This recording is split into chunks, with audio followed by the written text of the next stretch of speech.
La parole à Nicolas Caro qui va nous parler d'un autre livre, rien à voir, un roman ce matin de Jean-Christophe Rufin. Absolument Thomas, Estelle, nous sommes à Sainte-Hélène cette fois avec Napoléon. C'est Jean-Christophe Rufin qui publie La Folie Sainte-Hélène chez Calman Levy. Et vous savez, c'est une des aventures, ce qui fait aussi les romans durs de Jean-Christophe Rufin, qui s'occupe des grands problèmes internationaux, du trafic, etc. Puis il y a cette collection, en fait, c'est une sorte de Sherlock Holmes.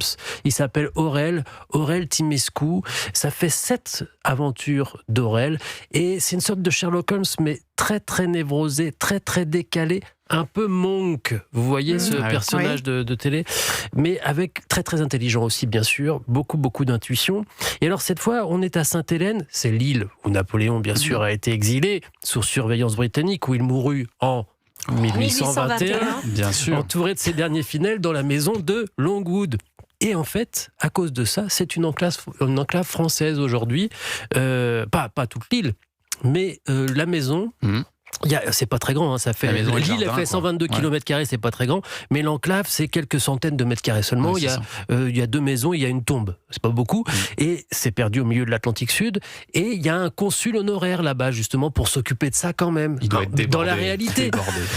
Et donc, au début de ce roman, Aurel arrive en Afrique du Sud pour prendre son nouveau poste, parce qu'à chaque fois, il est muté, parce qu'on n'en peut plus, on veut qu'il soit loin, et en général, on se débrouille pour qu'on l'oublie, et il se débrouille toujours pour retrouver une enquête, et il est toujours un peu gênant pour tout le monde, en fait, Aurel. Même s'il est très intelligent, donc il résout des enquêtes. Et le Quai d'Orsay essaie toujours de s'en débarrasser. Donc là, il arrive à Johannesburg, et dès qu'il arrive, on lui dit non, mais en fait, cette fois, tu pars pour Sainte-Hélène, et autant d'habitude, on essaye de l'empêcher d'enquêter pour que ça reste fait par la police, la vraie. Autant là, on lui dit, s'il te plaît, vas-y, et cette fois, enquête. On te le demande, parce que le consul de Sainte-Hélène a disparu. Et on va certainement pas mettre les Britanniques dans la confidence, on a notre fierté. Et donc on envoie Aurel pour enquêter sur la disparition d'Hubert Bouise, c'est son nom, le consul honoraire depuis 30 ans.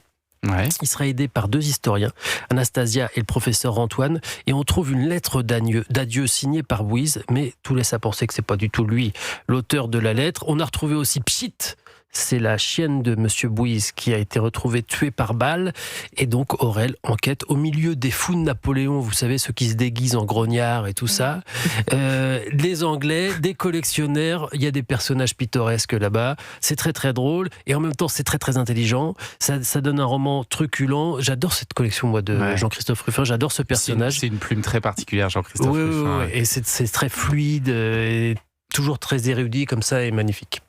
On redit La Folie Sainte-Hélène, Jean-Christophe Rufin chez Calman Levy. Merci beaucoup Nicolas.